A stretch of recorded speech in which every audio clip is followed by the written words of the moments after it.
Chanzo chenye taarifa kimepuuza kama uongo mtupu ripoti inayodai kuwa Iran imekuwa ikitafuta mawasiliano na Marekani katika siku za hivi karibuni.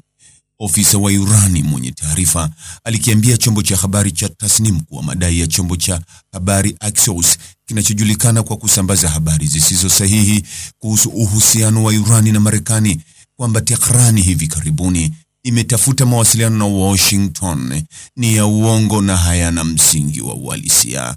Kadri shinikizo la kijeshi la kiuchumi kwa rais wa Marekani Donald Trump linavyoongezeka, amekuwa na wasiwasi mkubwa na anatuma ishara za mazungumzo katika ulingo wa kisiasa ili kuathiri soko la nishati, kulingana na ofisa huyo. Hata hivyo, mashambulizi na operesheni zake za kijeshi dhidi ya raia wa Iran hazijapungua bali zinaongezeka, chanzo hicho kilisema. Kwa mujibu wa ofisa huyo mwenye taarifa, Iran haina imani na ahadi za Trump, kwani amewahi kucheza michezo hiyo na kushambulia Iran angalau mara mbili katikati ya mazungumzo yaliyokuwa yanaendelea. Hakutakuwa na makubaliano yoyote yasiyolinda maslahi ya muda mrefu ya usalama wa taifa wa Iran na washirika wake wa kikanda, na hali jumla katika eneo hilo haitarudi katika hali ya kabla ya vita, chanzo kilisisitiza. Hapo awali, waziri wa mambo ya nje Abbas Araghchi alisema Iran haijawahi kuwasilisha ombi lolote la kusitisha mapigano katikati ya upinzani wake wa heshima na usiotetereka dhidi ya vita vya uchokozi vilivyowekwa na Marekani na utawala wa Kizayuni.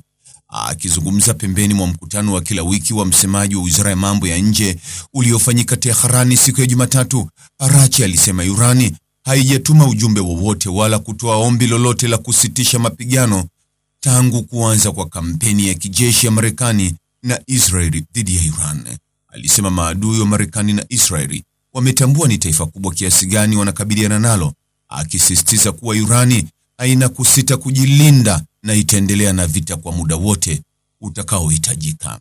Marekani na utawala wa Israeli walianzisha kampeni kubwa ya kijeshi isiyo na uchokozi dhidi ya Iran mnamo Februari 28 mwaka huu. Mashambulizi hayo yamehusisha mashambulizi makubwa ya anga dhidi ya maeneo ya kijeshi na ya kiraia kote nchini Iran, yakisababisha vifo vingi na uharibifu mkubwa wa miundombinu. Kwa kujibu, vikosi vya wanajeshi wa Iran vimefanya operesheni za kulipiza kisasi vikilenga maeneo ya Marekani na Israeli katika maeneo yanayokaliwa na katika kambi za kikanda kwa mawimbi ya makombora na ndege zisizo na rubani.